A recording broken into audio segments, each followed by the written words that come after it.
Video game Elden Ring World Lore to Sleep To. Section 1. The Age Before Grace. Creation Myths of the Lands Between. Before the Erdtree's gold touched the sky, the lands between were quiet and formless. No guiding light, no divine order, only a world breathing in rhythm with its own untamed life. This age, long before grace was granted, existed in a state that later scholars would call the Crucible. The churning essence of all life before it was refined by the greater will's design. Herb the Crucible and the first life. The Crucible was not a deity, but the raw substance of existence itself. Item texts describe it as the primordial form of the Erdtree, suggesting that before the Golden Age there was only a vast mixture of life, creatures, men, and spirits sharing one chaotic source. The Crucible Knights, those armored relics of an older faith, still bear sigils resembling twisting roots and horns, symbols of that primal vitality. From these hints, it seems that the Crucible was a time when transformation was natural, when life, death, and rebirth flowed without separation. This could imply that what we call life and death were once the same current, that the Erdtree later divided them, bringing the first true boundary to the cycle of souls. Milky Way, the descent of the greater will. Then, from the cold expanse beyond the stars, came the greater will, one of many unseen outer gods whose influence touches the world. The greater will sought to impose order upon formlessness. It did not arrive in person, but through its envoys, the two fingers, beings that interpret its decrees.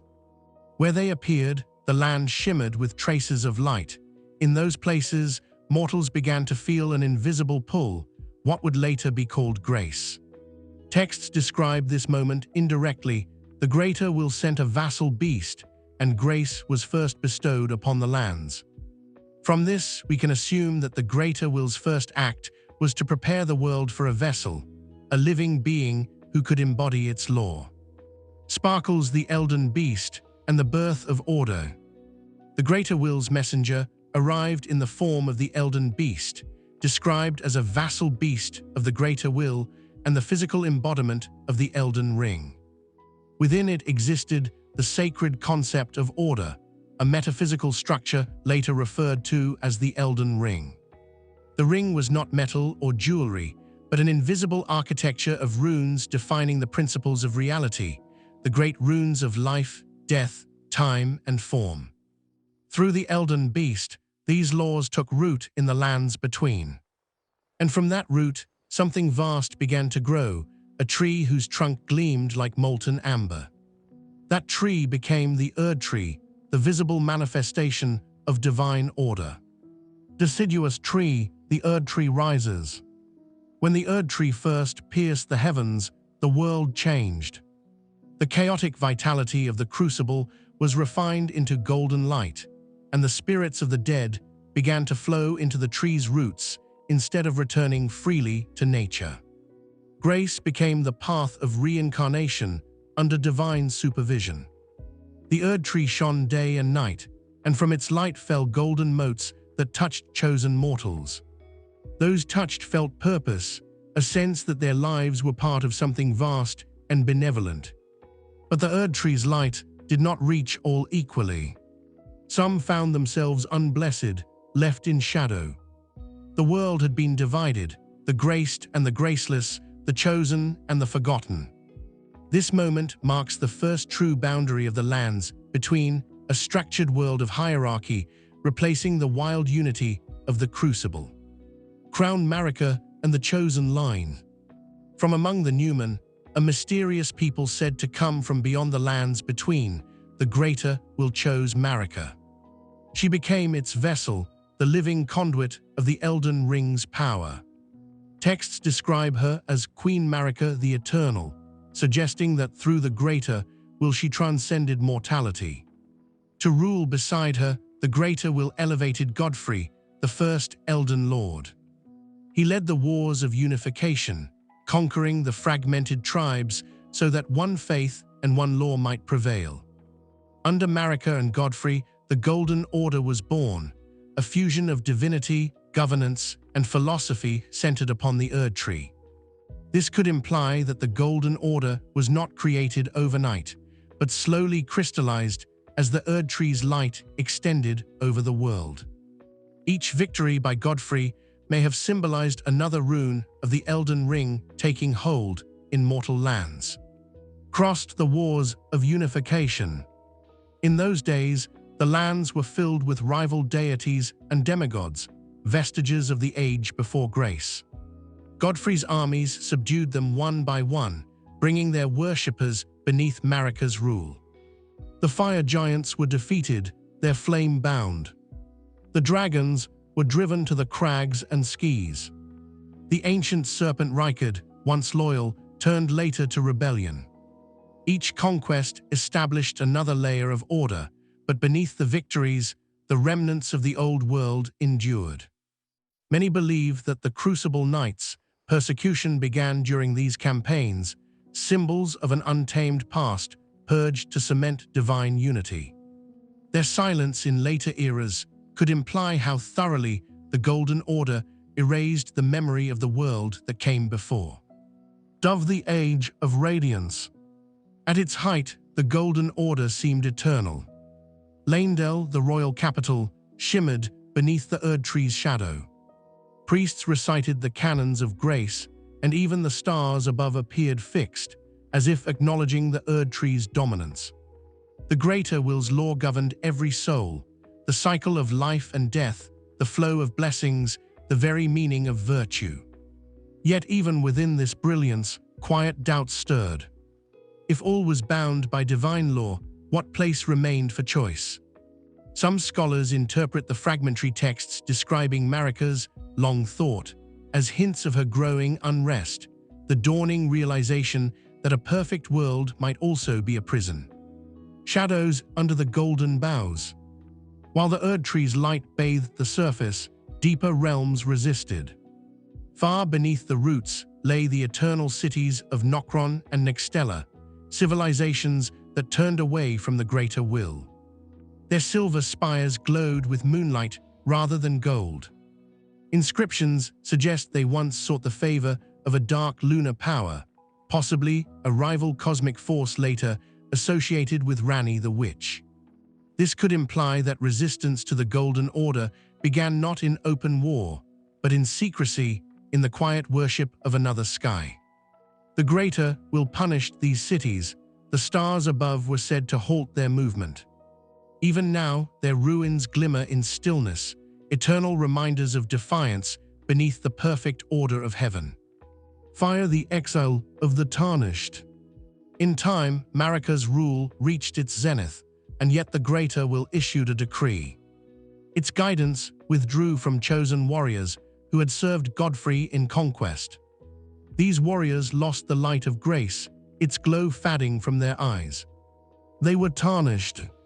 Banished from the lands between, they embarked on what came to be known as the Long March into Exile.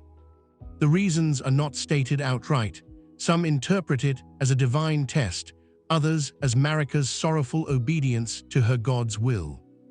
Whatever the truth, the Tarnished carried a slumbering spark within them, waiting to be reignited when the world once again needed champions.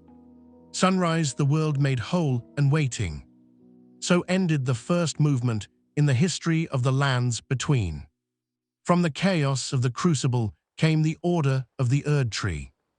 From divine silence came the voice of the Greater Will.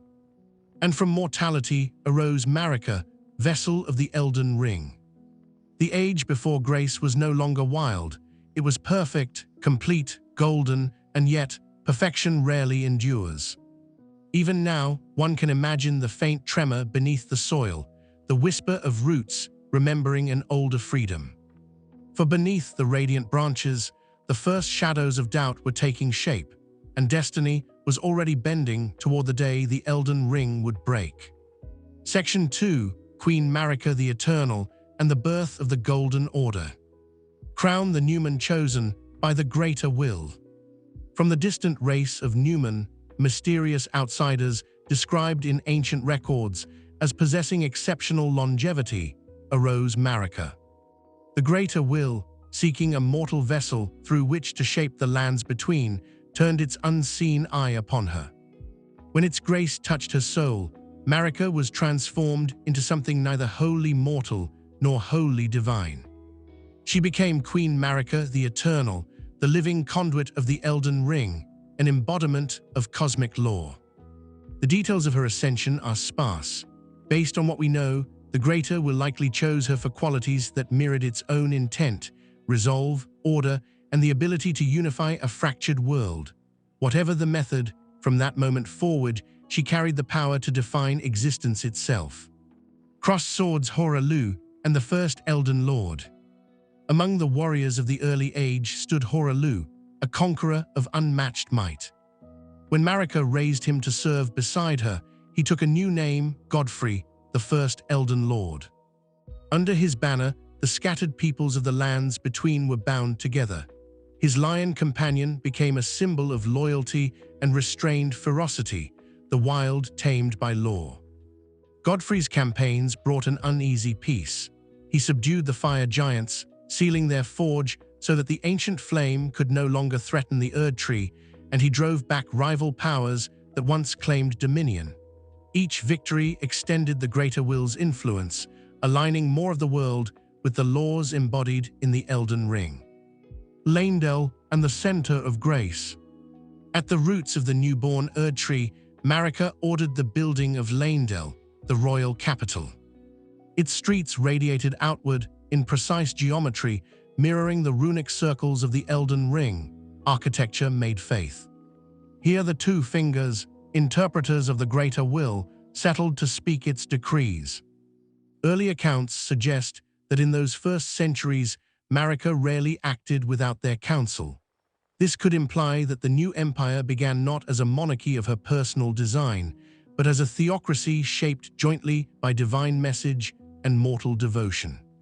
Sparkle's doctrine of the Golden Order. The teachings spread quickly. Grace was the proof of divine favor, the Erdtree the visible form of heaven. To live within grace was to live rightly, to stray from it was to fall into error. Faith and governance became inseparable. The Erdtree's light determined life, death, and even moral worth. The Golden Order fundamentalists, earliest scholars of this system, taught that logic and faith were two halves of the same truth. Their motto, "Order defines all things," summed up a new worldview in which chaos was not evil but incomplete, awaiting refinement by divine law. Baby children of Marika. From Marika's union with Godfrey came the first generation of demigods. Foremost among them was Godwyn the Golden, celebrated for a spirit so pure that even the Erdtree seemed to glow brighter in his presence. Others, such as Morgott and Mohg, were born bearing horns and traces of the old crucible. They were hidden from the public eye, beloved yet branded, for their forms reminded the faithful that imperfection once existed. Later, through different divine pairings, Marika's lineage grew to include Miquella and Malenia, twin children of extraordinary grace. The demigods personified fragments of the Elden Ring's runes, living aspects of law, pride, rot, and renewal. Crossed swords, the long march of the Tarnished. When Godfrey's wars of unification finally ended, the Greater Will withdrew its blessing from him and his warriors. Their eyes lost the glow of grace, they became tarnished and were sent away from the lands between. The act is described in relics as the Long March, a quiet exile rather than open punishment. Why this decree came is uncertain. Some believe the Greater Will wish to wrest the world after centuries of conquest. Others think Marika herself ordered the banishment as a test of faith or a preparation for some distant return. Before leaving, Godfrey is said to have bowed and vowed to continue dreaming of grace, a promise that would echo when the Tarnished were one day called home. Full Moon Radagon and the Divided Divines. In later years, a champion named Radagon rose to prominence in the Wars of Liurnia. He fought against the Academy of Rhea Lucaria, only to make peace by marrying its queen, Rennala of the Full Moon. Their union symbolized a brief harmony between golden faith and silver magic. When the Greater Will recalled him to Leyndell, Radagon left Rennala and became Marika's consort, and, as later revelations show, her other self. Texts call them two beings yet one god. This could imply that the Greater Will created a dual nature to balance masculine and feminine aspects of order, or that Marika, seeking freedom, manifested another self to share or divide her burden. The truth remains a mystery. The duality stands as one of the most profound enigmas in the history of the Golden Order. Trident emblem, the rune of death removed. To protect her perfected world, Marika took the rune of death from the Elden Ring and entrusted it to her half-brother Malekith, the Black Blade. With its removal, true death ceased. Souls now cycled endlessly through the Erdtree's grace, unable to escape its embrace. The act preserved eternity but unbalanced nature. Based on what we know, the first signs of decay and undeath that later plagued the lands between may have begun as byproducts of this perfection, the world's quiet attempt to restore a lost equilibrium. Dove faith and control. The Church of the Erdtree flourished. Everywhere, priests of the Two Fingers taught that grace was the visible will of heaven. To question their doctrine was to risk being cut off from the light entirely. Those untouched by grace, the misbegotten, the horned omen, were shunned or imprisoned beneath the capital, living symbols of the imperfections the order wished to forget. Still, dissent could not be erased completely. Hints of older beliefs survived in rural shrines, and some among the faithful quietly wondered whether the Erdtree's mercy was also a kind of captivity. Crystal Ball Rennala and the Moon's Echo. Far from the capital, Queen Rennala continued her study of the stars. Her academy in Liurnia became a haven for those who sought knowledge outside the Golden Order. The moon's pale light reflected a different kind of law, cold, cyclical, and introspective rather than absolute. The coexistence of gold and silver faiths shows that, even in the Age of Grace, the cosmos held more than one truth. Cracks in perfection. As centuries passed, Marika's devotion wavered. She had unified the world, removed death, and bound her own consort within herself, yet disquiet lingered. The sermons preserved in Leyndell mention her meditating for long hours beneath the Erdtree, asking whether order without change could truly be divine. This could imply the beginnings of rebellion not against faith, but against its rigidity, a realization that even divine law must breathe. Her later actions would prove how far that doubt would carry her. Sunrise over mountains between two wills. Amid this uncertainty, rumors spread of another force, the Three Fingers, preachers of the frenzied flame, whose chaotic gospel promised freedom through destruction. They were hunted as heretics, yet their existence revealed an uncomfortable symmetry. Where there is order, there must be chaos. Where grace dominates, flame waits below. Marika stood between these cosmic wills, the greater will above and the frenzied flame beneath, each demanding allegiance. For now she remained the god of gold, but beneath her calm facade, the seed of defiance had already taken root. Sunrise closing of the Golden Age. The Golden Order had reached its zenith. The Erdtree towered like a second sun. The lands were peaceful, obedient, and bright. Yet in that brilliance lay the first shadow of fracture. The crucible was forgotten, death was bound, and perfection had become its own chain. Marika watched the world she had built and wondered what might happen if that chain were ever broken. Section 3. The Crucible, the Erdtree, and the Erasure of the Old Faiths. Herb before the golden light. Long before the Erdtree shimmered across the horizon, the lands between were bound by a single living current known as the Crucible. Item texts, such as aspects of the Crucible and Crucible tree armor, call it the primordial form of the Erdtree, confirming that the tree's grace was born from this chaotic wellspring of life. In that forgotten age, life and form were fluid. Creatures mingled traits of beast and man. Wings, horns, scales, and fur coexisted freely. There was no concept of purity, no hierarchy between mortal and divine, only existence, breathing and changing without restraint. When the greater will turned its attention to the lands between, this wild harmony was recast as disorder. The coming of order would not destroy the crucible, it would refine it, dividing what had been whole. Deciduous tree, the Erdtree takes root. With Marika's ascension and the implantation of the Elden Ring's laws, the crucible's boundless vitality was drawn into a single, radiant axis, the Erdtree.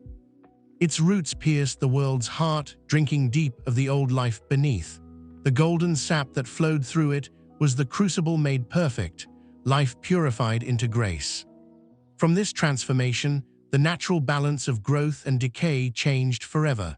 Souls that once returned to the soil were instead guided into the Erdtree's roots, awaiting rebirth in its glow. Life continued, but on divine terms. Many believe this act marks the first quiet conquest of the greater will, the moment when the wild became subject to the law of gold. Crossed swords, the Crucible Knights. Not all servants of Marika welcomed refinement.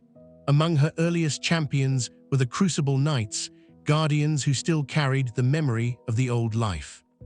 Their armor bore the twisting imagery of roots and feathers, and their incantations manifested tails, horns, and wings, the sacred signs of the First World. At first, the Golden Order honored them. They symbolized strength and heritage, but as doctrine hardened, their transformations were relabeled impure. The Order sought symmetry, not flux, and the Knights' devotion to primordial unity clashed with the Erdtree's demand for structure. Gradually, they were exiled from the capital, their faith recast as heresy. The few who remained guarded forgotten catacombs in silence, proof that the Golden Order could build its heaven only by burying its ancestors. Sun, the Age of Law. With dissent subdued, the Erdtree's light crowned the land.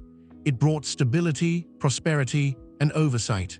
The dead no longer returned to nature, their spirits became part of the Erdtree's vast cycle. The Erdtree burial texts describe souls returning to the roots, confirming that even death was brought under divine administration. This could imply that the greater will's concept of perfection depended on possession, that to save life, it must own it. Many mortals found comfort in this eternal order, while others whispered that the light which preserved them also denied their freedom. Fire, the suppression of the old gods. As the Erdtree's radiance spread, older divinities waned. The fire giants, who guarded the flame that once warmed the world, were defeated by Godfrey's armies. Their forge was sealed, so its fire could never challenge gold again. The ancient dragons withdrew to Farum Azula when their god, Placidusax, vanished beyond time. The beast clergy, who venerated the great beast of death, fled to distant sanctuaries. Each conquest rewrote memory. Temples once devoted to storm and flame became shrines of light. The Golden Order renamed rebellion as sin and difference as corruption. Based on what we know, this was not merely political conquest, but a systematic purification of myth, a reshaping of reality to mirror divine design. Dove, the Omen, and the Cursed Blood. Yet the crucible could not be erased completely. Children occasionally appeared bearing its mark, horns and tails reminiscent of that primal age. They were called Omen, and the Omen gauntlets described them as cursed beings, their horns proof of the crucible's first life. Feared as omens of chaos, they were confined beneath Leyndell, their existence hidden from the surface world. Still, some grew strong despite persecution, most famously Morgott and Mohg, sons of Marika herself. Their survival demonstrates that the crucible's essence endures even within the blood of gods. Perfection, it seems, can never wholly suppress its origins. The Golden Order, fundamentalists. Within the clergy, a handful of thinkers sought to reconcile these contradictions. They became the fundamentalists, blending logic and faith to study grace itself. Incantations such as law of regression and law of causality reveal their belief that every phenomenon had divine structure, that understanding order mathematically was an act of worship. Their writings hint that they saw the crucible and the Erdtree as two stages of one truth, chaos as seed, order as bloom. This could imply that even within orthodoxy, a quiet awareness persisted that the Golden Order's harmony was born from what it condemned. Faiths in hiding. While Leyndell basked in gold, distant corners of the world preserved remnants of older worship. In Liurnia's flooded caves, stone idols half swallowed by roots depict serpentine shapes older than the Erdtree. Far to the west, the nobles who would become Volcano Manor kept relics of a devoured god, a theology of sin transmuted into rebellion. Such survivals show that belief cannot truly be extinguished. It sinks beneath history, waiting for imbalance to call it back. When the Golden Order faltered after the shattering, these embers would flare again. Shooting star, the eternal cities below. Deep beneath the lands between Lai Nokron and Nextella, the twin, eternal cities.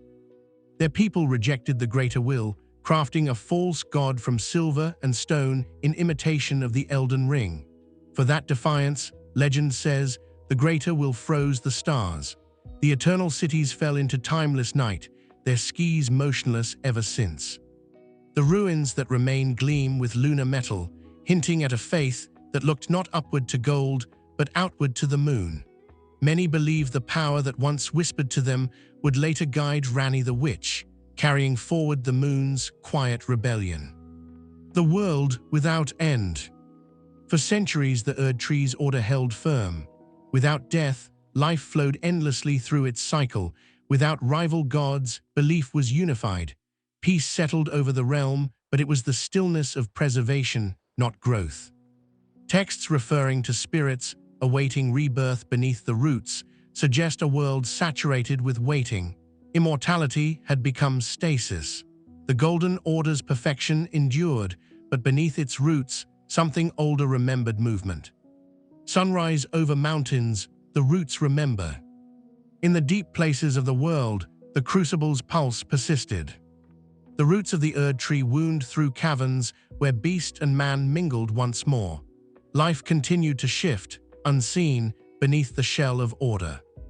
When Marika would at last act against the greater will, shattering the law she had carried for ages, those buried memories would surge upward, the forgotten life returning to claim its voice. Section 4, The Shattering, War Among the Demigods. Waxing crescent moon, the breaking of perfection.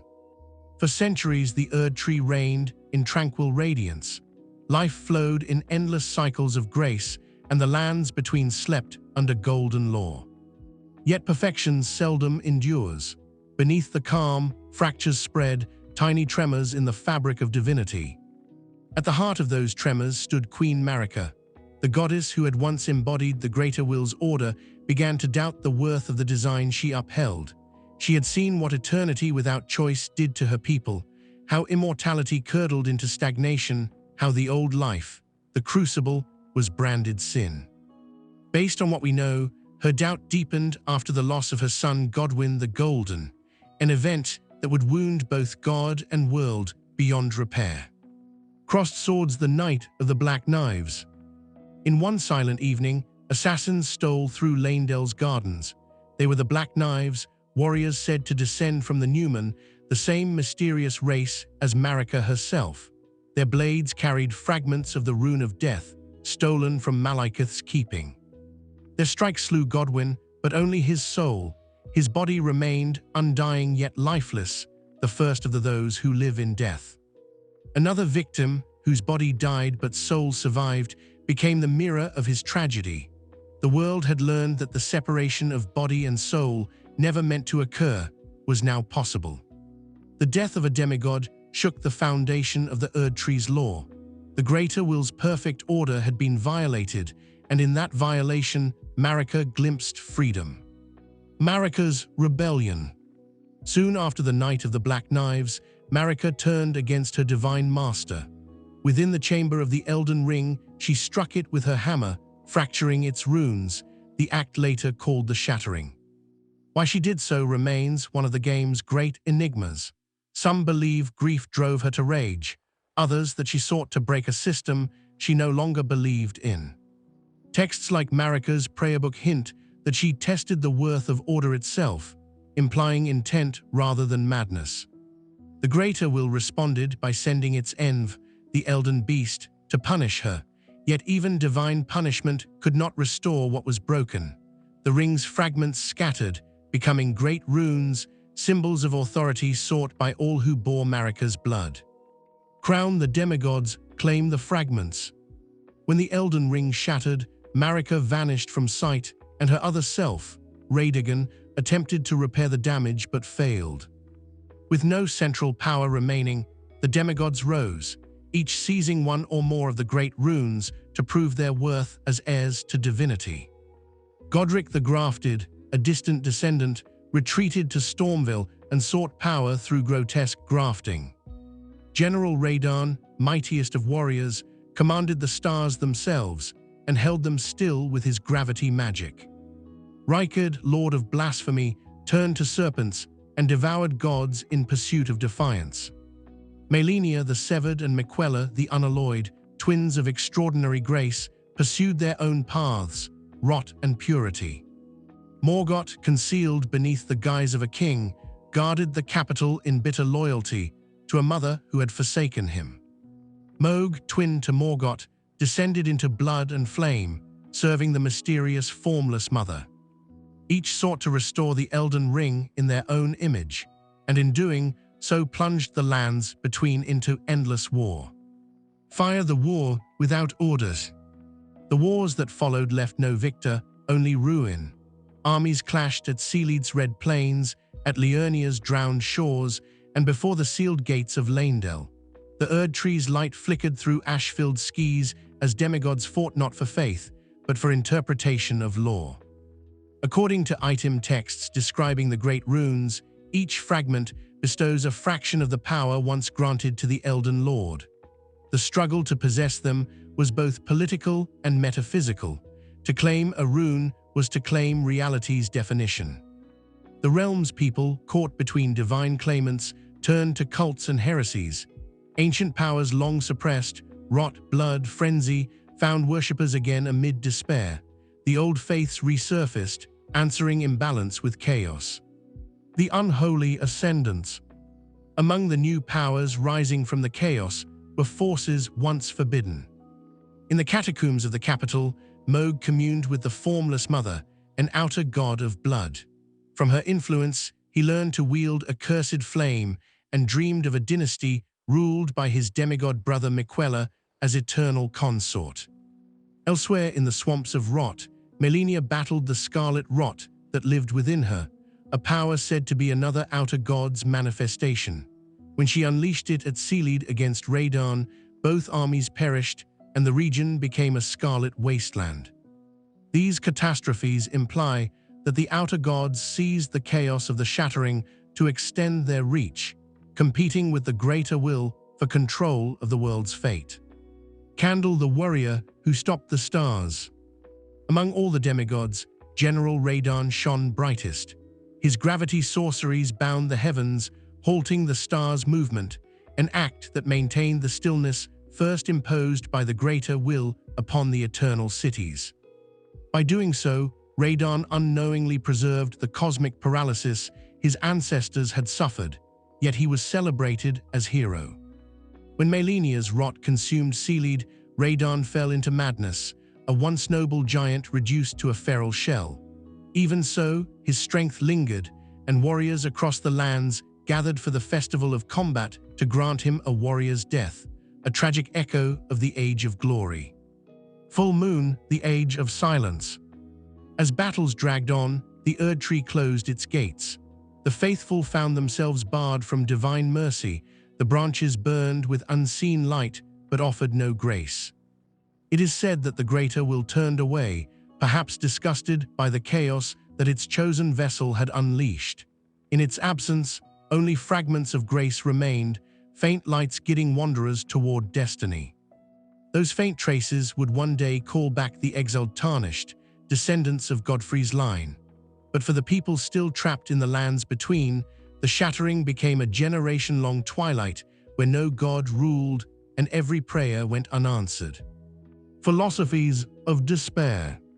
In this age of ruin, scholars and clerics debated what the Elden Ring truly was. Some claimed it had always been an abstract concept, the sum of natural law. Others believed it was a living being, the will of the cosmos itself. From these arguments arose factions. Those of the Golden Order, who clung to the old faith and awaited Marika's return. The Order of Blood, devoted to Mohg's formless goddess. The followers of Rot, worshipping decay as renewal. The mad followers of the Three Fingers, who sought salvation in chaos. Each sought meaning in the absence of grace, reflecting humanity's desire to find order even amid divine silence. Sunrise over mountains, the legacy of the shattering. The wars of the demigods ended not with victory but exhaustion. The lands between lay scarred, castles hollow, rivers red, cities half-sunken beneath roots. The Erdtree still glowed, but its light no longer comforted, it judged. Based on what we know, this lingering stalemate set the stage for the return of the Tarnished. Grace would soon flicker anew, calling them from exile to mend what their ancestors had broken. The shattering was not merely a historical war, it was the death of certainty. In the fragments of the Elden Ring lay countless possible futures, waiting for one who could piece them together or create something entirely new. Milky Way closing reflections. The night that began with a stolen fragment of death ended with the death of order itself. Gods mourned, demigods warred, and mortals learned that even divinity could fail. The Erdtree still stands, luminous against the ash, a monument both to creation and to pride. Those who walk its shadow now tread the remnants of that divine rebellion. The world waits, quiet and unhealed, for a new lord to rise, not to restore what was, but to decide what should be. Section 5. The Golden Order's Remnants, Faith, Law and Decay. Full moon after the shattering. When the great runes scattered and the gods turned silent, the Golden Order did not perish outright, it lingered, wounded yet still luminous. Leyndell's priests clung to ritual even as their prayers went unanswered. The Two Fingers twitched feebly in their chambers, their attendants interpreting spasms as prophecy. Outside the capital, the Erdtree glowed with unreachable brilliance, its trunk sealed to mortals. Ash drifted through its roots like snow. The world continued to worship, but worship had become habit rather than faith. Many believe this was the age when the Golden Order ceased to be a living truth and became a memory, a law obeyed by inertia. Candle the Two Fingers and the Silent Will. The envies of the Greater Will, the Two Fingers, once translated divine intent into mortal speech. After the shattering, they no longer received clear guidance. Their interpreters, the finger readers, murmured half messages, "Hear me, O Lord of the Elden Ring," followed by silence. Based on what we know, the Greater Will's attention had turned elsewhere, or perhaps withdrawn entirely, leaving its instruments to echo in emptiness. Yet the faithful refused to see abandonment, they called it a test. Thus began the era of fundamentalist councils, scholars who sought to prove that logic could bridge the silence where grace no longer spoke. The fundamentalist schism. In Leyndell, the Golden Order fundamentalists divided into two schools. The regressionists, who held that perfection could be restored by unraveling error, returning the world to a pure mathematical origin. The causalists, who argued that order was dynamic, its very continuity dependent on change. Their opposing doctrines are embodied in the incantation's law of regression and law of causality. Each claims to reveal the structure of the divine, yet together they imply that even the perfect order contained contradiction. This intellectual tension kept the Golden Order's flame alive, though its heat was now philosophical rather than divine. Herb the Erdtree and Miquella's hope. Far from the capital, Miquella the Unalloyed labored to heal what the Erdtree could not. He sought to create a gentler source of grace, one untainted by the greater will's control. From a single branch, he nurtured the Erdtree, a sanctuary for the lost and cursed. His twin sister Myquella guarded it with unmatched devotion.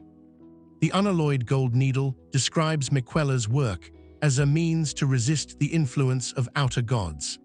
This could imply that he aimed not to destroy the Golden Order, but to purify it, removing the alien hand that guided it. The Erdtree stood as both refuge and quiet rebellion, a new path that promised grace without obedience. The Dynasty of Blood. In the shadows beneath the Erdtree's roots, Mohg, Lord of Blood, built his palace of crimson stone. He communed with the formless mother, an outer god whose hunger for life expressed itself through blood. There he plotted to awaken Miquella from his slumber and crown him as consort of a new dynasty. Though his ambitions failed, Mohg's cult endured. The blood flame he wielded spread among desperate followers who saw in it liberation from gold's tyranny. It is said that the formless mother's call could still be felt in the veins of her devotees, a whisper that life itself was best expressed not by law, but by desire. Hibiscus the Rot and the Blade of Myquella. While Mohg turned to blood, Myquella wrestled with rot. The scarlet rot coursed through her body, a divine sickness that both sustained and consumed her. Her battles left lands like Sealand ruined, yet she remained uncorrupted in spirit. Her resolve to contain the rot became legend. She was born of a goddess, yet fought to remain herself. Many believe the rot represents another outer god's attempt to rival the Erdtree's cycle, life that renews through decay instead of grace. If true, Myquella's struggle was not mere illness, but cosmic resistance, one will against another. Fire Volcano Manor and the Blasphemous Creed. To the west, amid molten cliffs, Rikard, Lord of Blasphemy, forged his own defiance. He invited champions to join him in rebellion against the Erdtree, declaring, "The gods are no different from men." Within Volcano Manor, faith inverted itself. Killing fellow Tarnished was seen as devotion, a vow to burn the Golden Order to ash. Rikard's eventual communion with the god-devouring serpent turned metaphor into flesh. He devoured himself into godhood, fusing man and monster. This grotesque act could imply that blasphemy was simply the mirror of belief. The Golden Order's hunger for perfection reflected in Rikard's hunger for everything. Dove Morgott and the Loyal Curse. Back in Leyndell, Morgott, the Hidden King, ruled under the guise of a pureblood monarch. In truth, he was Omen, one of those the Order condemned. Despite exile and hatred, he defended the capital from all who would profane it, whispering, "None may claim the title of Elden Lord but I." His devotion, born of rejection, reveals the tragedy of the Golden Order. Even its outcasts became its fiercest guardians. When Morgott finally fell, he left no successor, only proof that faith could persist even when its god had turned away. New Moon, Leyndell, the Ashen Capital. In time, the Erdtree began to smolder. Its inner light thickened into gold dust that fell like ash. The once eternal capital became a city of cinders, Leyndell, the Ashen Capital. The great dragon Fortisax, once guardian to Godwyn, fell to deathblight, the streets filled with husks and ghosts. Based on what we know, this transformation symbolizes the culmination of divine entropy, the moment when perfection could decay no further. The Golden Order had not been destroyed by enemies, it had consumed itself through stillness. Full Moon, the Frenzied Flame, and the depths below. Beneath Leyndell's ruins, hidden behind labyrinthine catacombs, the Three Fingers preached the Frenzied Flame, promising release through chaos. Their doctrine rejected all hierarchy, no gods, no lords, only the burning unity of despair. Those who embraced the flame were seared with its mark, their bodies glowing with molten eyes. The frenzied burst and howl of Shabriri incantations confirmed this madness as both curse and revelation. To many, it was the final extreme of freedom, the inverse of the Golden Order's control. Where grace sought harmony, frenzy sought dissolution. Shooting star, the Tarnished return. Amid this collapse, faint trails of light appeared once more. These were the gidding graces, rekindled to summon the exiled Tarnished back to the lands between.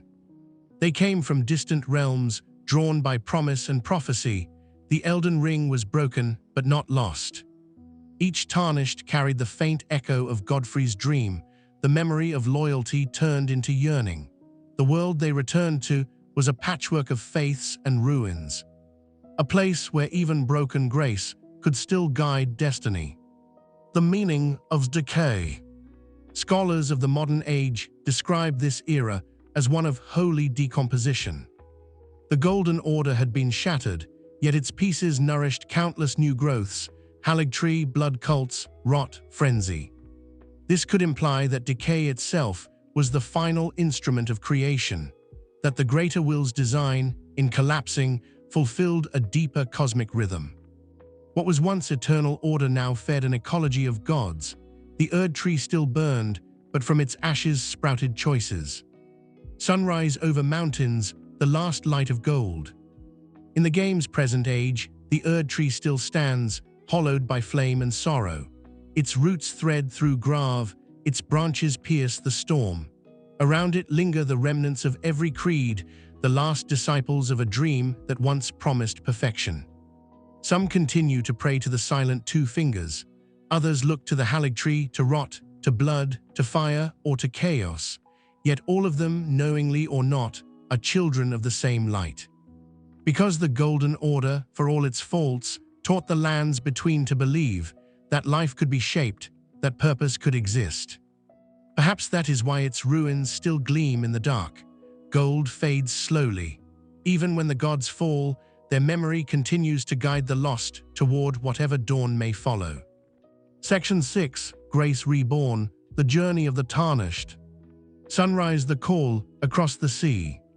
When the light of grace flickered again across the heavens, it did not shine for the demigods or the priests of the Erdtree, it shone for the Tarnished. Long ago, they had been banished from the lands between by Queen Marika herself, stripped of grace when Godfrey's wars were over. Yet even in exile, the faint memory of gold lingered within them like a dormant spark. Now, ages after the shattering, that spark reignited. The game's opening words tell us, the call of long-lost grace speaks to us all. Across distant continents, those who bore the mark of the Erdtree's rejection saw trails of light in their dreams, beckoning them home. Some awoke in tombs, others rose from battlefields long forgotten. All shared a single purpose: to return to the lands between and seek the Elden Ring. Based on what we know, this rekindling of grace was not the greater will's mercy, but the world's need. The order of reality, shattered and bleeding, required a champion to mend it or remake it. Crossed swords, the return to the lands between. The Tarnished who answered the call crossed mist-shrouded seas to a land transformed. The Erdtree still towered above everything, but its light no longer comforted, it burned, a monument to divine absence. The once glorious capital lay beneath ash, Seaweed festered in rot, Liurnia's waters glimmered with drowned ruins.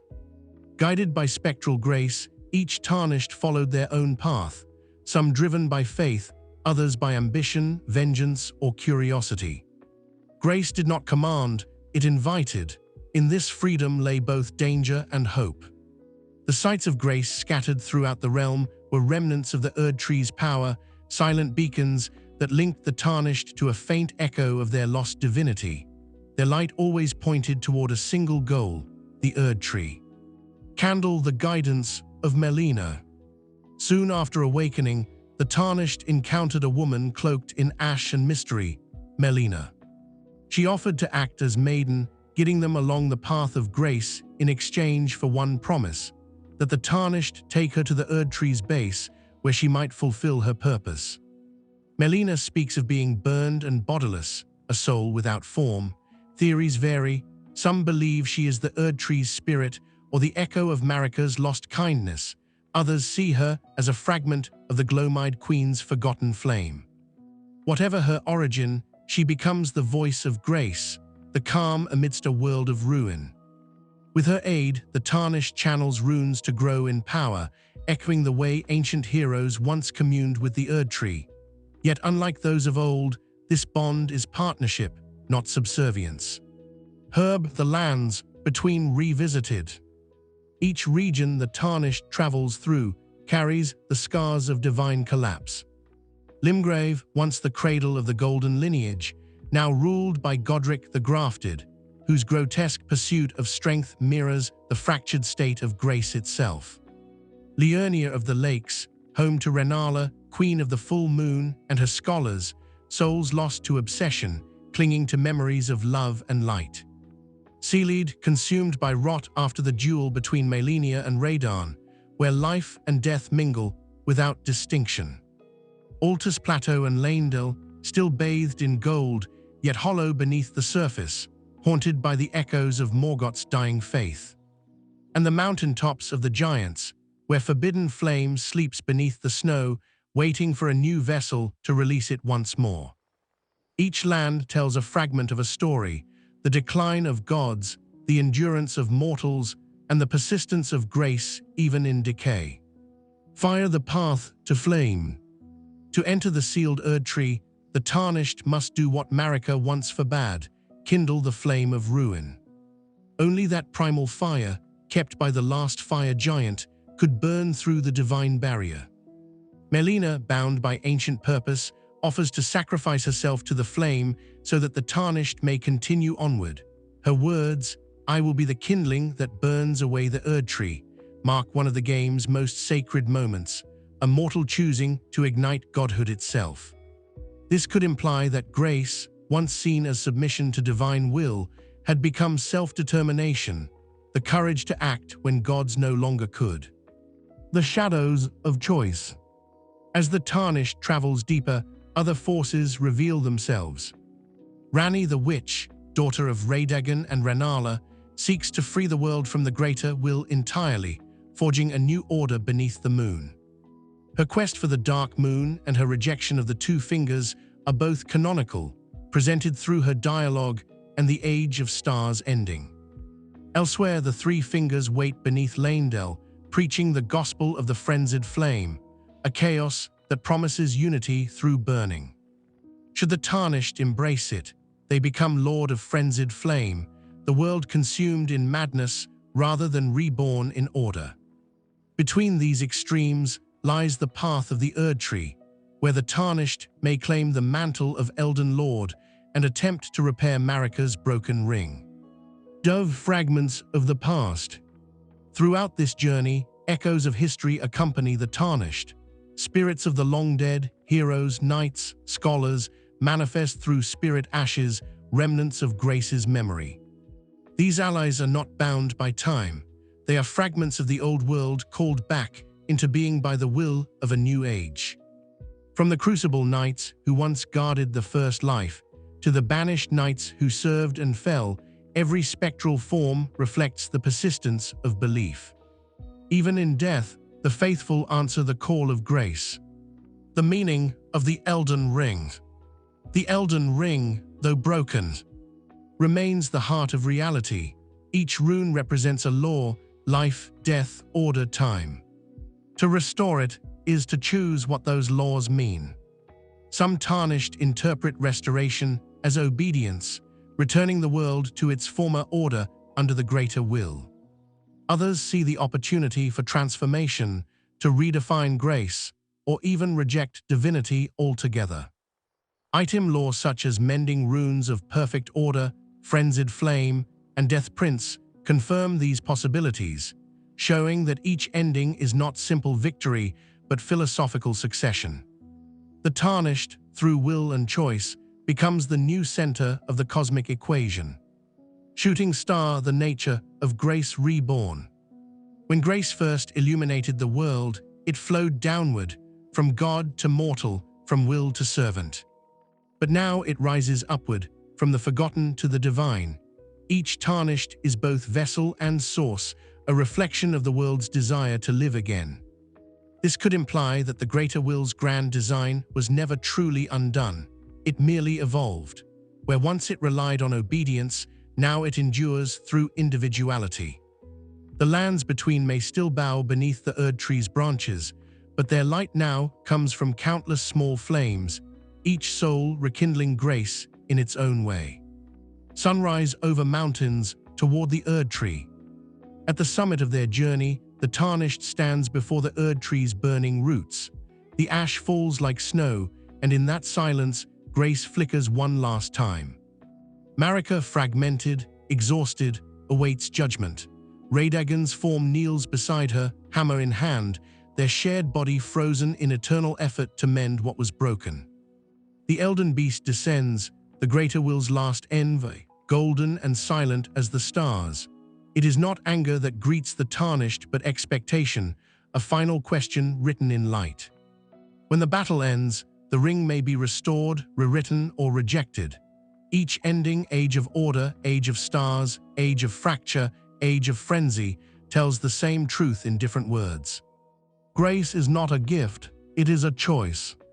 Milky Way closing reflections.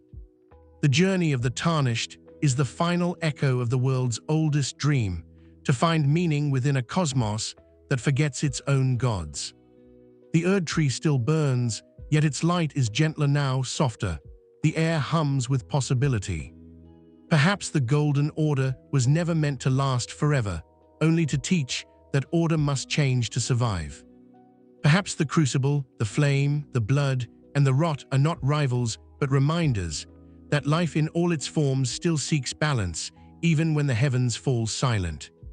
And so, under the golden ash, grace is reborn, not as command, but as quiet hope. Section 7, The Ages Beyond the Ring, Alternate Orders and Endings. Sunrise over mountains, the moment after.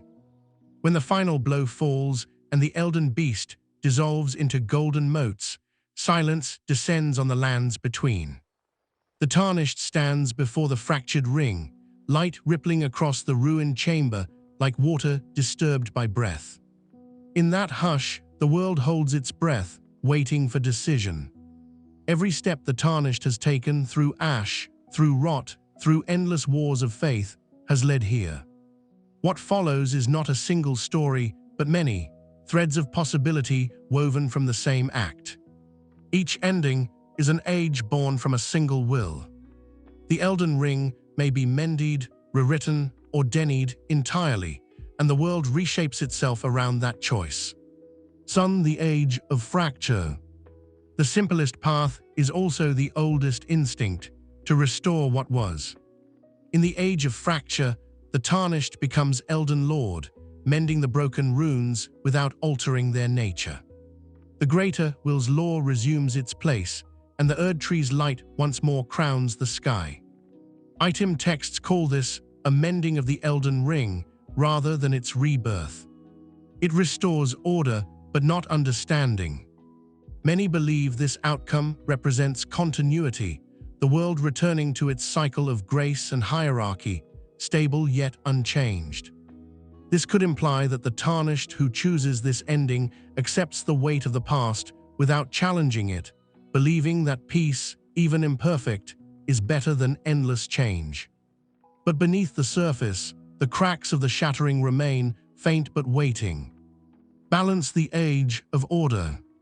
Those who gather the mending rune of perfect order, created by the fundamentalist Brother Corhin and the Pilgrim Gold Mask, can reshape reality into pure symmetry. In this ending, every contradiction, life and death, chaos and law, is resolved into harmony. The Erdtree glows steady gold, time itself seems smoothed. The spell law of regression states, all things are one, suggesting that perfect order is regression to origin, a universe reduced to flawless equation. Many scholars in the law interpret this as the greater will's ideal finally achieved, a cosmos that cannot err because it cannot change. Yet based on what we know, perfect order may also be stagnation incarnate, a divine crystal where nothing grows. Its beauty is eternal, its motion forever stilled. Crescent Moon, the age of stars. If the Tarnished serves Ranni the Witch, a different dawn arrives. In the age of stars, Ranni ascends as a new god, her will replacing the greater wills. Together with the Tarnished, she departs the lands between to guide the world beneath the silver light of the dark moon. Her dialogue describes it as a 1,000-year voyage under the cold night. The two fingers, rule ends, the Erdtree's gold fades to pale blue. This ending's tone is quiet, almost mournful. It frees the world from the greater will's manipulation, but also removes the warmth of its grace. Life continues beneath distant stars, unchained but cold. This could imply that freedom demands distance.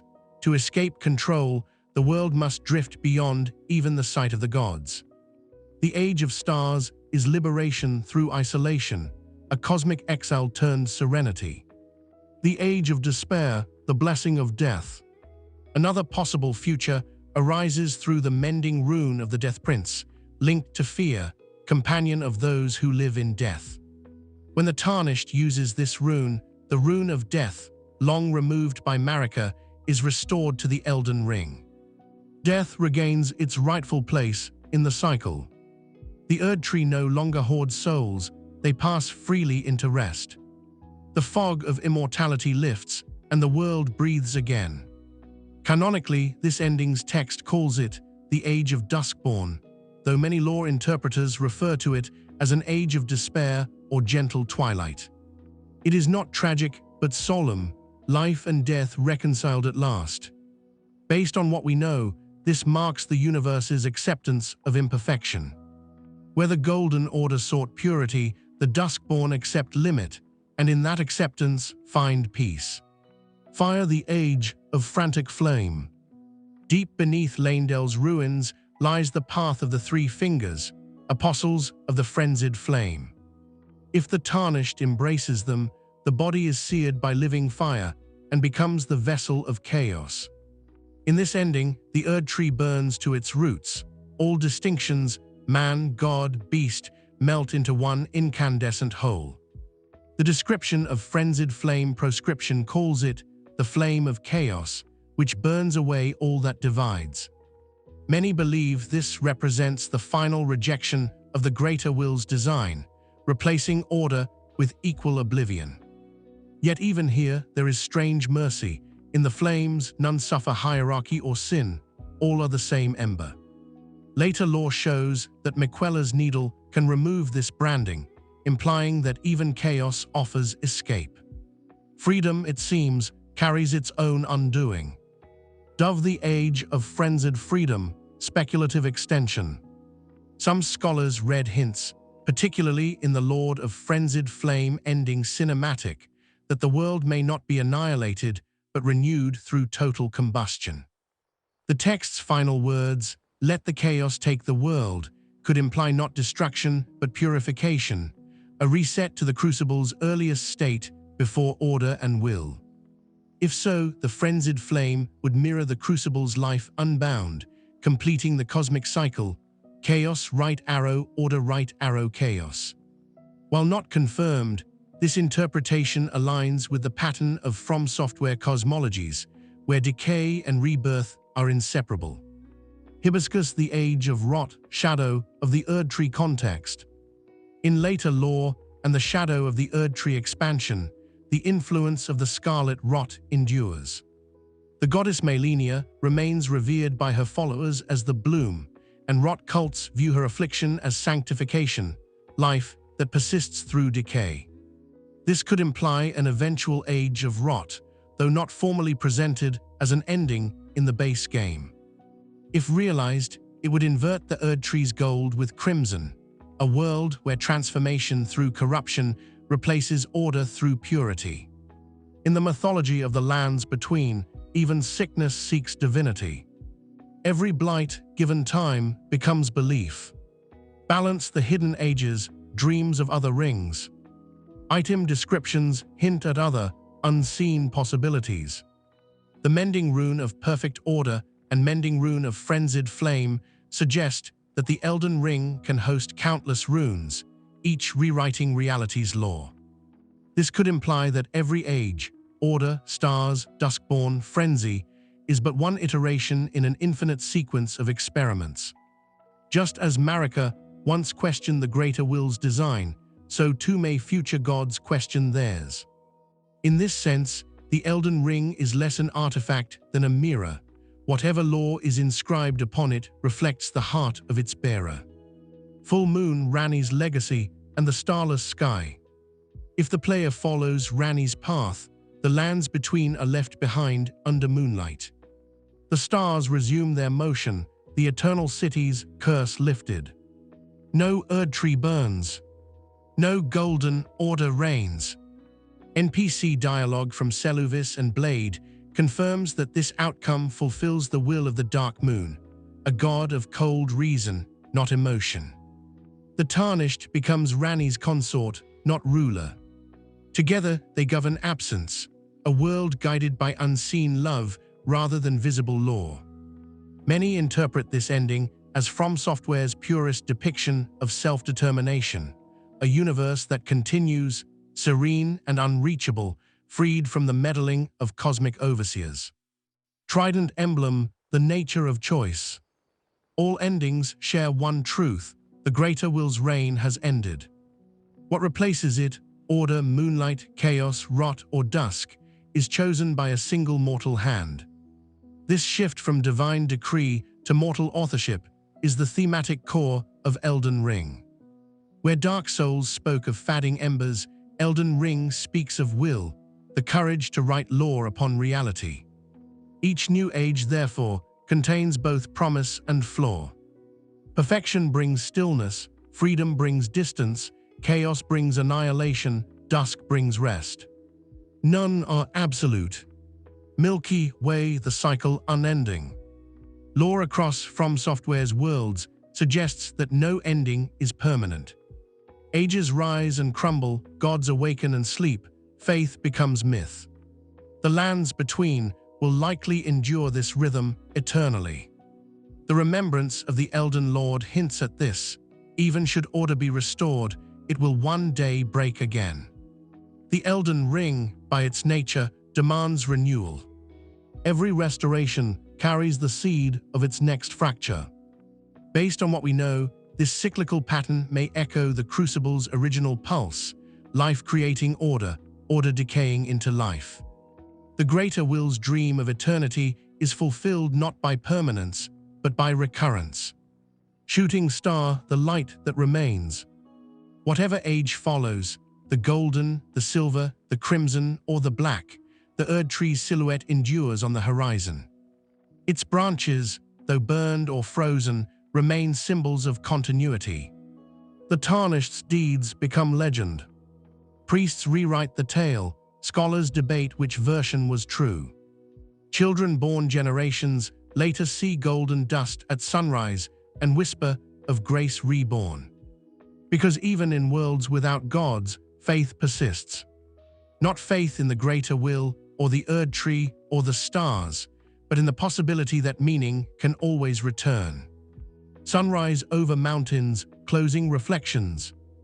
The ages beyond the ring are not destinies, they are choices written into eternity. Each one is valid, each incomplete. Together they form the living scripture of the lands between, a chronicle of creation rewritten by mortal hands. Perhaps that is what the Elden Ring truly was all along, not a tool of control, but a question posed to every age. What law will you live by? And as long as someone stands beneath the fading gold and asks that question, grace, in some form, will always find its way back. Section 8, The Forgotten Ages, the Outer Gods and the Powers Beyond Grace. Milky Way, the Great Silence, outside the stars. Long before the Erdtree shone, and perhaps long after its roots have cooled to ash, the cosmos of the lands between has whispered with other voices, remote, patient, and inhuman.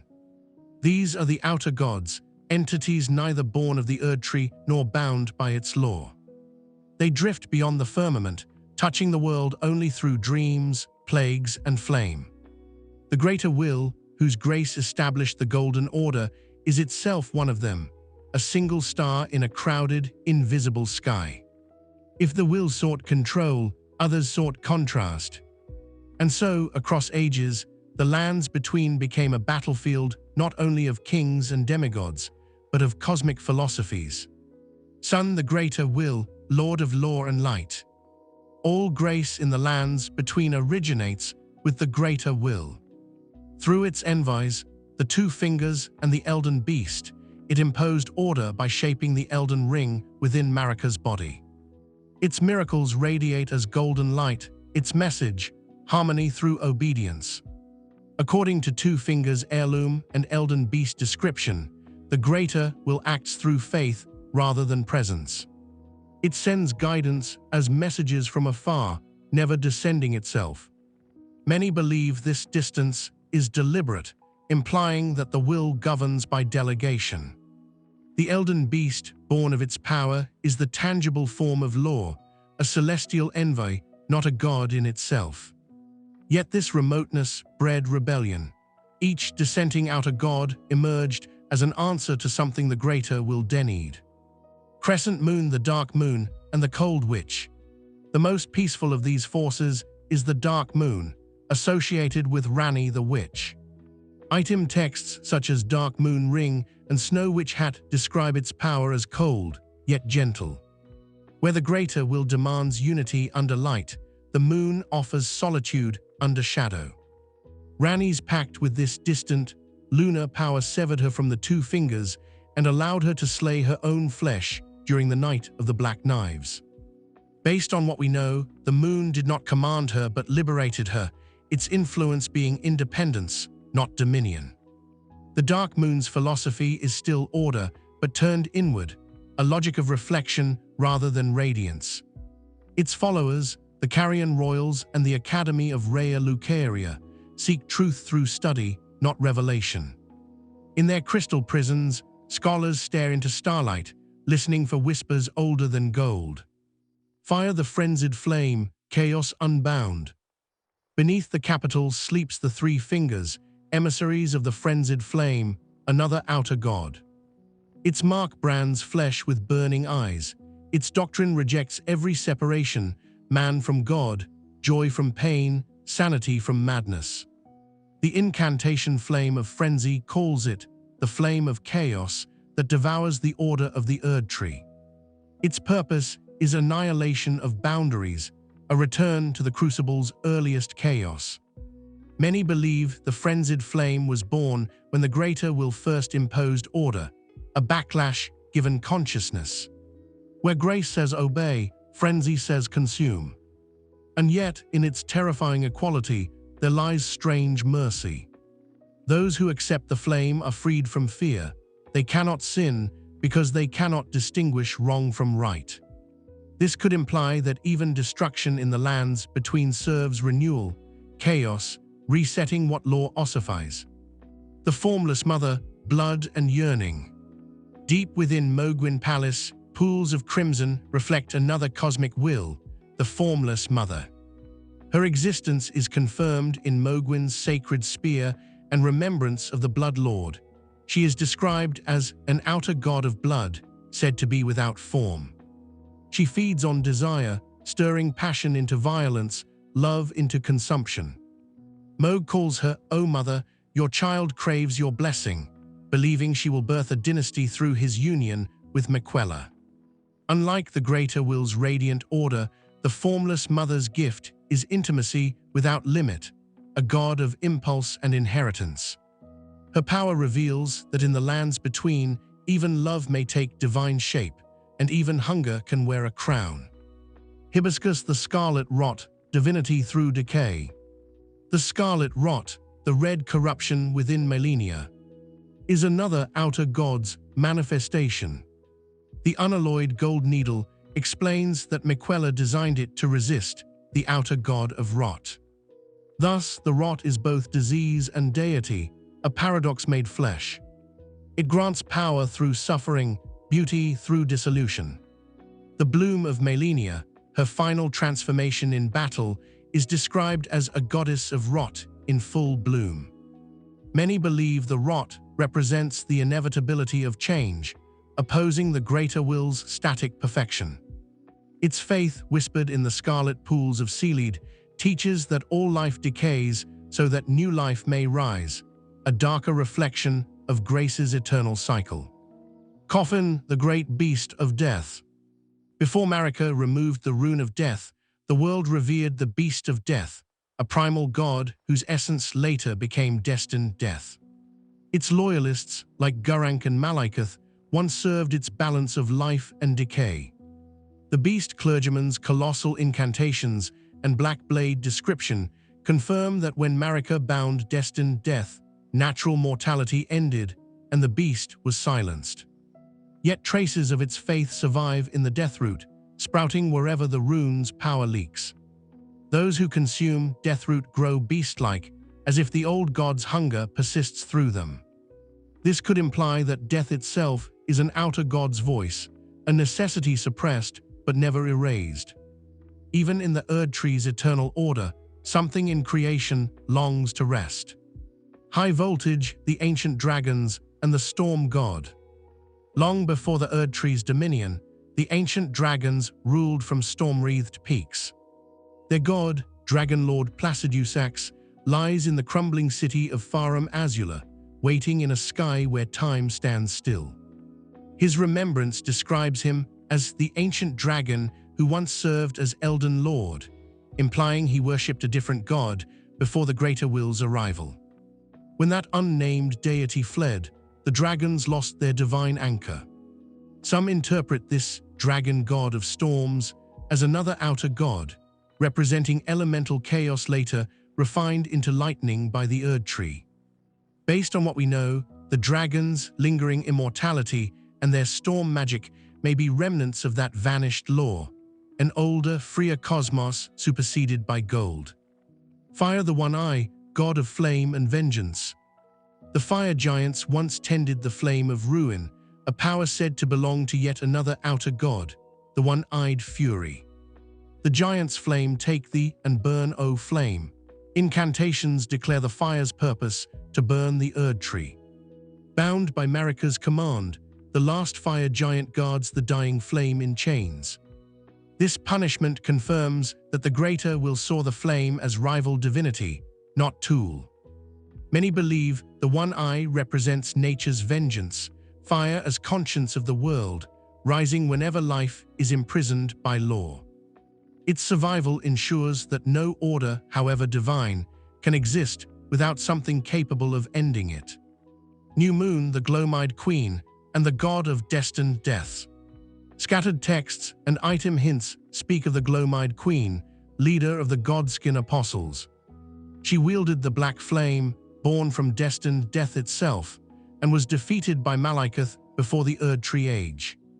Her god was likely the great beast of death, or perhaps a separate outer god embodying twilight. The Godskin Apostle set describes their flame as black flame that once burned gods.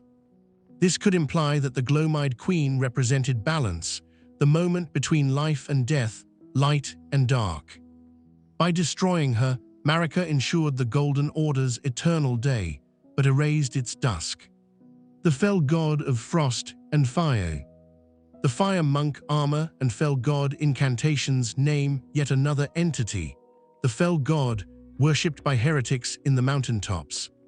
Its power manifests as flame and snow, suggesting contradiction, fire burning within ice. The fell god may be kin to the one-eye flame or a fragment of it. Its imprisoned spark survives within the fire giant's eye, ensuring that fire's divinity will one day rise again. Balance, a pantheon of contradiction. When viewed together, the outer gods form a mirrored map of creation. Aspect, outer god, domain, opposition. Order, greater will grace, law, light, chaos. Chaos, frenzied flame, madness, unity through fire, order. Death, great beast / destined death, rest, balance, immortality. Decay, scarlet rot, renewal, through corruption, purity. Desire, formless mother blood, passion, austerity. Knowledge, dark moon, reason, reflection, faith. Element, one-eye / fell god, flame, frost, gold. Memory, unnamed dragon, deity, time, storm, stillness. Each exists because the Greater will created space for resistance. Every law invites rebellion, every perfection its counterpoint. Full moon, outer gods, and mortal faith. Mortals rarely know these beings directly. They feel them as symptoms: madness, disease, hunger, curiosity, and craft religions to interpret the pain. Churches rise, cults form, knights take oaths. In the lands between, theology is diagnosis. People name their suffering to survive it. And perhaps that is the true cycle of the world: belief emerging from wound, fading, then returning in new form. The conflict of cosmic wills. Though the outer gods never meet in open battle, their influences clash constantly through their champions. Malenia and her rot, Moog and his blood, Ranni and her moon, the Tarnished and the greater will, the fire giant and his flame. Each victory or loss reshapes reality slightly, as if the lands between were a crucible where cosmic experiments unfold. The Elden Ring itself might be a ledger of these negotiations, a living record of compromises between powers too vast for comprehension. Based on what we know, the ring's shattering may not have been Marika's defiance alone, but the collision of wills long set in motion. Shooting star, the silence between gods. For all their grandeur, the outer gods share one trait: absence. None remain visibly present. Each speaks through intermediaries, dreams, or disasters. Their silence defines the lands between as much as their influence. This quiet may be mercy or exhaustion. Perhaps even the gods tire of their own cycles. The age of stars implies they can fade peacefully into distance. The frenzied flame shows they can self-consume. What remains is humanity, small, transient, yet aware. The Tarnished stand as witnesses to the cosmos's experiment in freedom. Sunrise over mountains, closing reflections. The outer gods are not demons nor angels, they are ideas given gravity.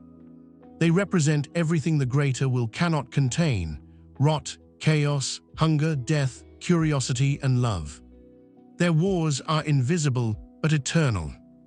And though their voices are faint, the people of the lands between still feel their echoes in every flicker of madness, every bloom of rot, every whisper beneath the moon. Perhaps that is the final secret of Elden Ring. That divinity itself is not a single light, but a constellation of hungers, each reaching toward creation in its own way. And between those distant fires, mortals walk, shaping meaning from the silence of the stars. Section 9. The shadow of the Erdtree and the legacy of Miquella. Full moon, the promise unfulfilled. Of all Marika's children, none carried such quiet purpose as Miquella the Unalloyed. His very name, unalloyed, meant purity unmixed, an existence untouched by the interference of the outer gods. He sought to weave a grace free from manipulation, a mercy without hierarchy. The base game leaves him sleeping, cocooned within the withered trunk of the Erdtree, stolen by his half-brother Moog, who dreamed of using that body to found a bloody dynasty. When Shadow of the Erdtree begins, the player follows traces of that abduction into a land unseen by most, the Land of Shadow, birthplace of both Marika's divinity and her crimes. New Moon, the Land of Shadow. The expansion opens with the revelation that this continent lies beneath the Erdtree's light, shrouded since the dawn of grace. Here the Erdtree's radiance never reached. The soil remembers Marika not as savior, but as exile. According to Needle Knight leader and St. Trina's followers, this region was once scorched during Marika's ascent, a place she set aside for sin. Its very geography contradicts the Golden Order: blackened earth, sunless skies, rivers that glow faintly with amber rot. Based on what we know, the Land of Shadow represents the world's buried half, the conscience of the Erdtree, the memory it tried to forget. Candle Miquella's journey and metamorphosis. Miquella's body, long dormant within Moog's crystal cocoon, awakens during the events of the DLC. Freed from Blood's imprisonment, he travels to the Land of Shadow to continue the work he began in the Erdtree, the creation of a new age of compassion ungoverned by the greater will. Item descriptions such as Miquella's great rune and impeccable needle confirm that he abandoned gold to seek a truer form of grace. Unlike his sister Melania, whose struggle was physical, Miquella's fight is metaphysical, against faith itself. His followers call him Lord of Kindness, seeing in him a god who heals through remembrance rather than command. Many believe his presence in the land of shadow is both pilgrimage and penance, returning to the place his mother once scarred to redeem it. Crossed swords, the kindred of the land of shadow. The Tarnished encounters new peoples bound to Miquella's legend. Needle Knights, sworn to protect his dream, each bearing a fragment of unalloyed gold that wards off outer god corruption. Messmer's the Impaler's legion, soldiers still loyal to Marika's vanished law, commanded by the demigod Messmer the Impaler, whose flame is said to carry the vengeance of the fell god. The Skardu Altus priests, who preserve half-remembered rituals to the long-forgotten mother. And wanderers touched by St. Trina, dreamborn prophet of eternal sleep, whose identity many interpret as a fragment or aspect of Miquella himself. Each group represents a reflection of devotion, faith struggling to survive without clear divinity. Fire Messmer the Impaler, son of vengeance. One of the DLC's central figures, Messmer, is described in his remembrance as the child cast into flame. He wields serpent-shaped spears and commands legions that burn with crimson fire.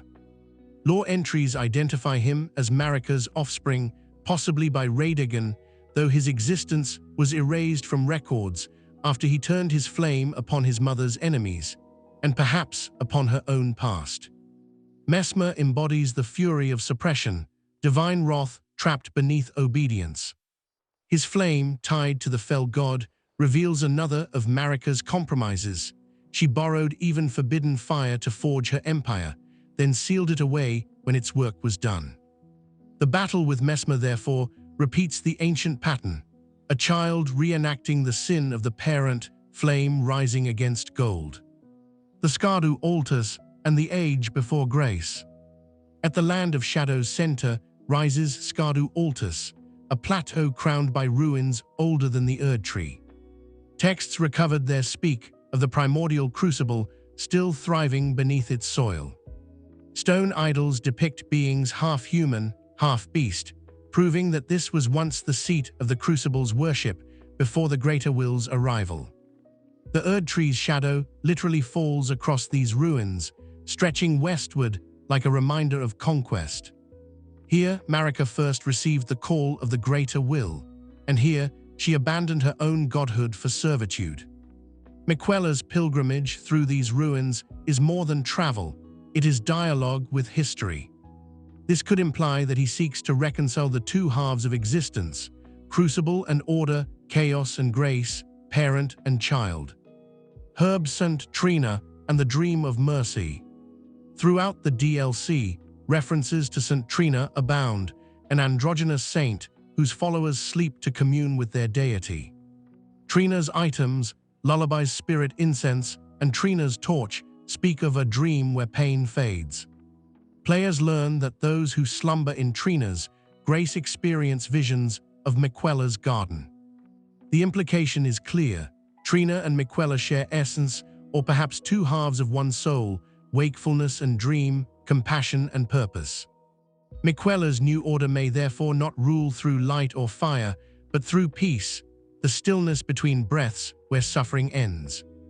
Many believe this doctrine of dream and kindness to be his answer to both grace and frenzy, salvation without worship. The afflicted and the unbroken. The land of shadow is haunted by beings who embody divine residue. The omen of ash, malformed echoes of those cursed beneath Lanedell, now freed from shame.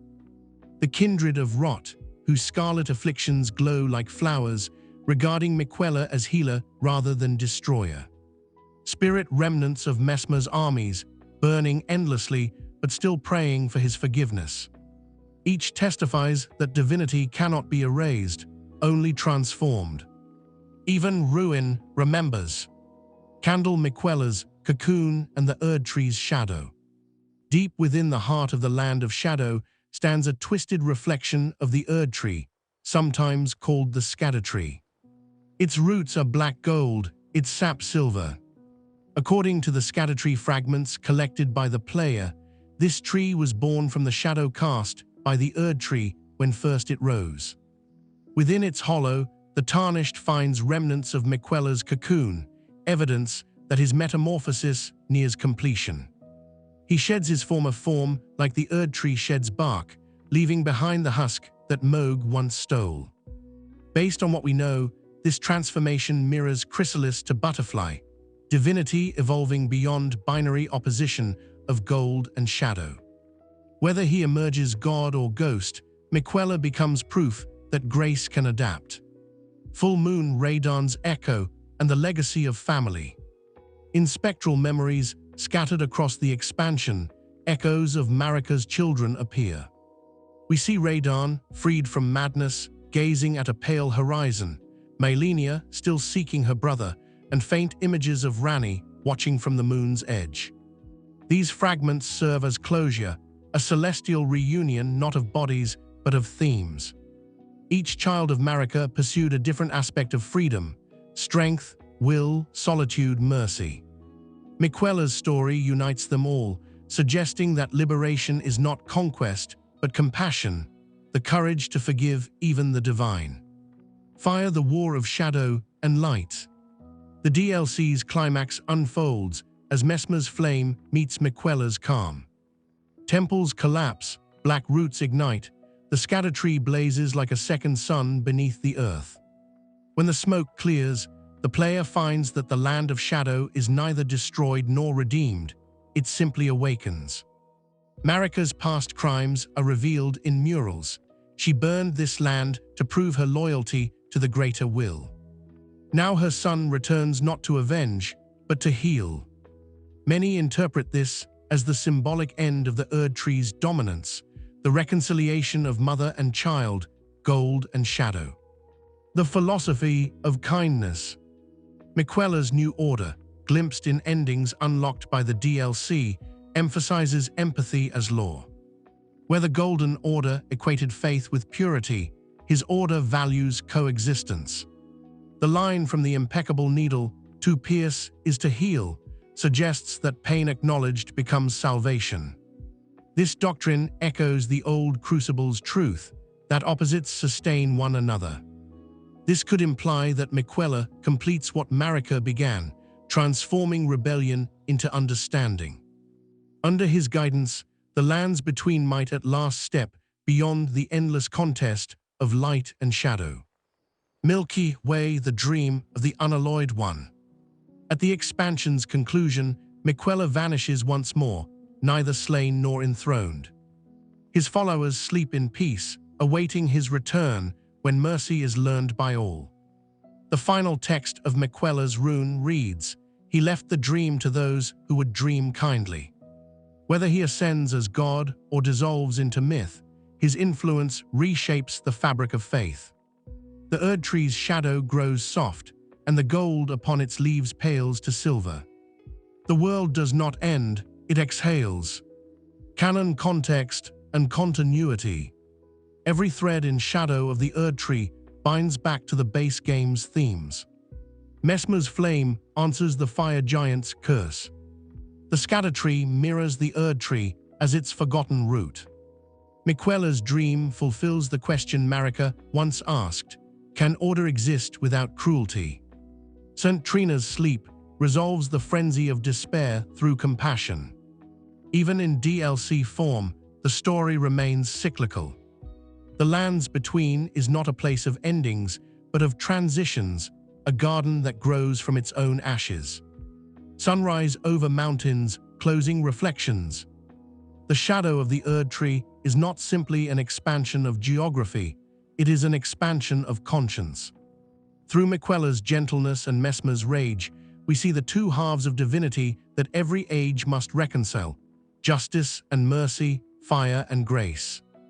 Perhaps the true legacy of Miquella the Unalloyed is not his needle, his Erdtree, or his cocoon, but his refusal to abandon kindness, even when gods and monsters made war around him. He reminds the lands between that salvation is not in gold or blood, but in the quiet act of forgiveness that bridges shadow and light.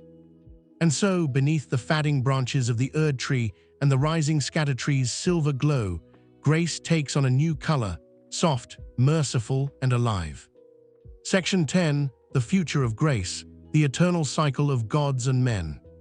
After the shadow, when the scattertree's glow faded and Miquella's dream dispersed into the quiet of dawn, the lands between entered no new golden age, no sudden peace.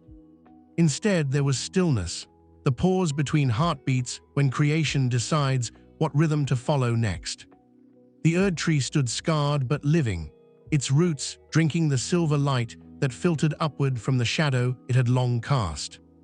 The people did what mortals have always done when gods go silent. They built stories. Some claimed Miquella would return as a god of compassion. Others whispered that the greater will would awaken to reclaim its lost order. But most simply went on living beneath the falling ash, planting seeds in soil that had once burned. Based on what we know, this silence is not the end of the myth, but its breathing space, the world's way of gathering itself for whatever law comes next. Full moon, the echo of grace. Grace itself, that invisible golden current once thought the exclusive gift of the greater will, continues to flicker. The sight of grace lights remain, pulsing softly even when no Tarnished kneels nearby. Scholars of the New Age call it the echo field, a residual rhythm left by the Elden Ring's reforgings. They note how it bends around prayer, memory, and will, reacting to emotion rather than authority. Many believe this change marks the true evolution of grace. Once a command descending from the heavens, now a resonance rising from life itself. In this, the lands between have become something their gods never imagined, a world learning to sustain divinity from within. The ages that follow. Records kept by the finger readers speak of successive minor eras after the Age of Shadow. Each lasts only a few generations before blending into the next, but all share one trait: none are absolute. In some centuries, small trees of silver bloom beside the Erdtree's roots, halves of gold and shadow intertwined. In others, scholars of the moon travel freely through Lanedale's libraries, their crystal charms tolerated rather than hunted.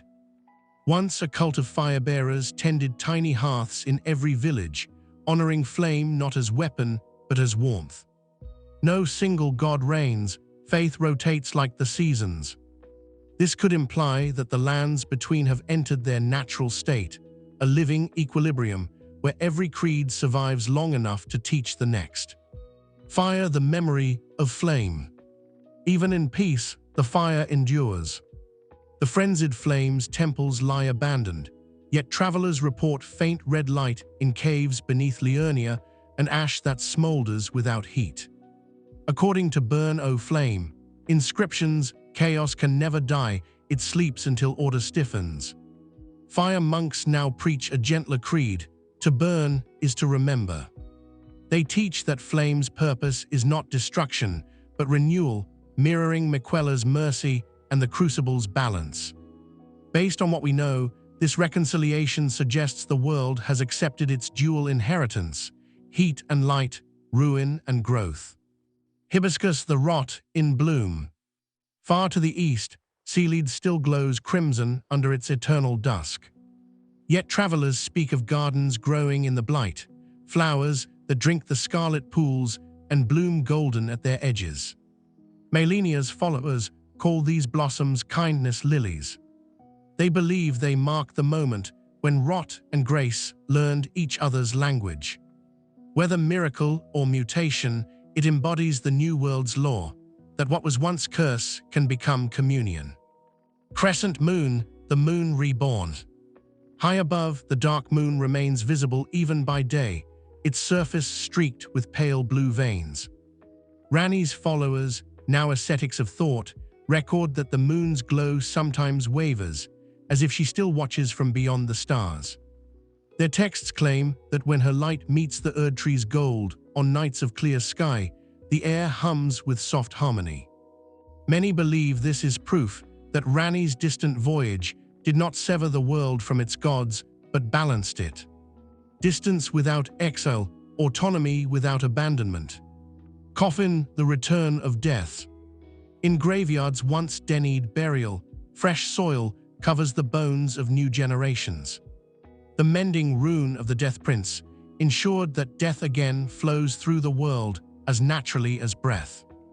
Gerank's last disciples maintain small shrines where beast statues guard quiet fields.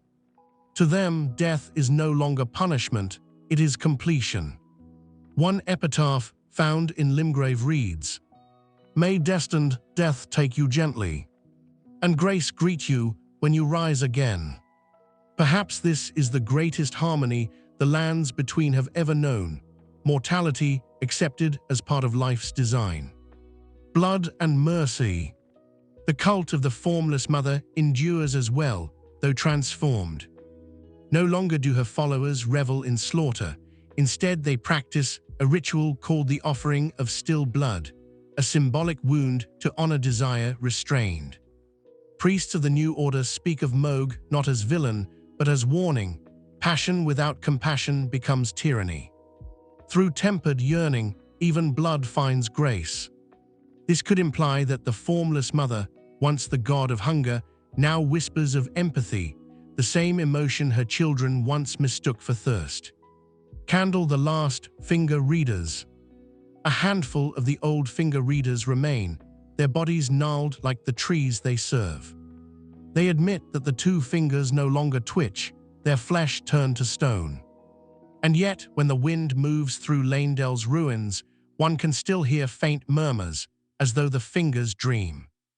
The readers no longer interpret prophecy, they record memory. Their scrolls now begin not with "Hear me, O Lord of the Elden Ring," but with "Remember what was." In remembrance, the Golden Order survives, not as law, but as lesson. Gear, the mechanism of eternity.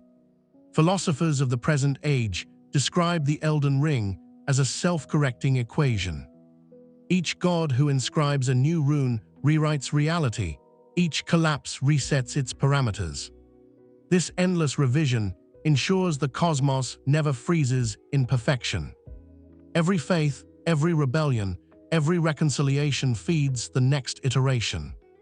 Based on what we know, this mechanism may be the greater will's hidden design all along, not dominance, but adaptation through conflict. In that sense, the greater will was never defeated, it evolved into plurality. Shooting star, the age of many lights. Poets of the Silver Century call their time the age of many lights. Golden torches, scarlet lamps, lunar crystals, and gentle ashes all shine together across the night plains. No single hue commands the sky. Instead, countless small lights create a moving aurora above the lands between. Each represents a belief, a soul, a story. Travelers say that when the wind passes through them, the sound resembles laughter, quiet, content, unafraid. Perhaps this is what Grace wanted to become from the beginning, not one blinding sun, but a constellation of understanding hearts. The Tarnished remembered. Legends of the first Tarnished persist, retold around campfires. Some versions call them the Elden Lord, others the Lord of Frenzied Flame.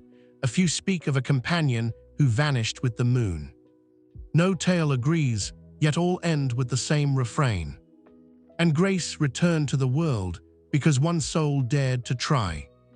In a world of shifting gods, this memory endures, the will to rise, to choose, to forgive.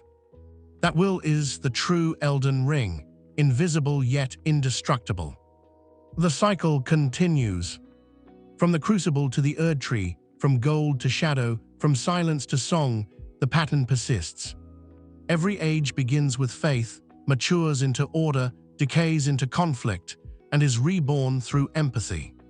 The people of the lands between no longer fear this rhythm. They plant their crops, knowing storms will come, and light candles knowing night will follow. To them, eternity is not stillness, but motion. And perhaps that was the lesson hidden in every rune. That divinity is not separate from life, it is life's willingness to change. Sunrise over mountains, closing reflections. Stand now beneath the Erdtree's branches, where gold and silver mingle in the breeze. Listen, you can hear the rustle of leaves that once were ash, the sigh of roots drinking from shadowed soil. The lands between breathe, endlessly remaking themselves. Gods fade, orders fracture, yet grace always returns, not as command from above, but as kindness shared between those who endure. So close your eyes and let that thought drift like golden dust. That every ending in Elden Ring is a beginning disguised. And that somewhere, beneath moon or flame, the world still dreams of being whole. And that was the story of the lands between, a world of gods and mortals, of light and shadow, where grace never truly dies. If you drifted off somewhere along the way, don't worry, the Erdtree will still be waiting when you wake. And if you're still awake, take a deep breath. Let the last echoes of gold and moonlight settle in your thoughts. Thank you so much for joining me tonight, traveler. If you'd like to hear more stories of ancient worlds, forgotten heroes, and quiet legends to fall asleep to, please remember to like, subscribe, and ring the bell, so you'll never miss the next dream.